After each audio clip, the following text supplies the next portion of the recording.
საქართველოს საპატრიარქოს წმინდა იოაკიმისა და ანას სახელობის სამედიცინო ცენტრის ექიმები საქართველოს უძველეს ისტორიულ კუთხეს პანკისის ხეობას სტუმრობდნენ. მედიკოსებმა სოფელ დუისის ამბულატორიაში ჩეჩნეთიდან დროებით გადაადგილებულ პირებს ასევე დაურიგეს 10 დღის მარაგი მედიკამენტები.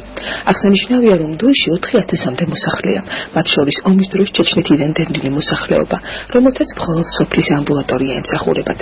ოფთალმოლოგიური, კარდიოლოგიური, ნევროლოგიური, გინეკოლოგიური, ქირურგიული, ულტრაბგერითი კვლევებით და ამბულატორიული უფასო მომსახურებით 1000-მდე დროებით გადაადგილებულმა თუ ადგილობრივმა პირმა ისარგებლა. ადამიანებს ძალიან უჭირს გამოკვლევების ჩატარება რაიონში, წასვლაც უჭირთ, მით უმეტეს თბილისში ჩამოსვლა ძალიან რთული არის.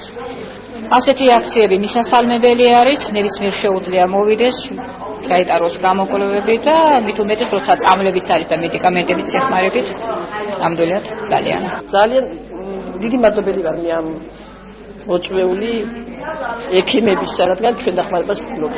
ძალიან მომეწონა ექიმების ჩამოსვლა, წამლები გამომიწერეს, ეხლაზეც გავედი, კარდიოლოგის გამსინჯა, ყველაფერი ძალიან კმაყოფილება თქვენით. პროექტი სრულიად საქართველოს კათოლიკოს პატრიარქის მცხეთა თბილისის მთავარ ეპისკოპოსისა და ბიჭვინთისა და ცხუმ-აფხაზეთის მიტროპოლიტის უწმიდესისა და უნეტარესის ილია მეორის ლოცვა კურთხევით ტოლვილთა და განსახლების სამინისტროსთან ერთად უკვე რამდენიმე წელია ხორციელდება. დავდივართ იმ ადგილებზე, სადაც არიან კონცენტრირებულად ცხოვრობენ დევნილი მოსახლეობა. ამას არ აღნიშნულობა დევნილი მოსახლეობა აფხაზეთიდან, სამაჩაბლოდან თუ თქვათ იგივე ჩეჩნეთ კავკასიიდან. და იდეა ის არის, რომ ამ ხალხს ყურადღება მივაქცევთ, იცნობენ, რომ არ არიან მარტოები და არ არიან მიტოვებულები და ამავე დროს გამოვავლინოთ ის დაავადებები, რომელიც აქვს და მომავალში შევთავაზოთ მკურნალობა უკვე ჩვენ კლინიკაში. ჩვენი კლინიკა გადის სხვადასხვა რეგიონებში. საკმაოდ კარგ შედეგს ვებულობთ, იმიტომ რომ ხალხი გებულობს, რომ მათზე ზრუნავს საპატრიარქოს სამედიცინო კუთხითაც, არა მარტო სულიერად და სოციალურად.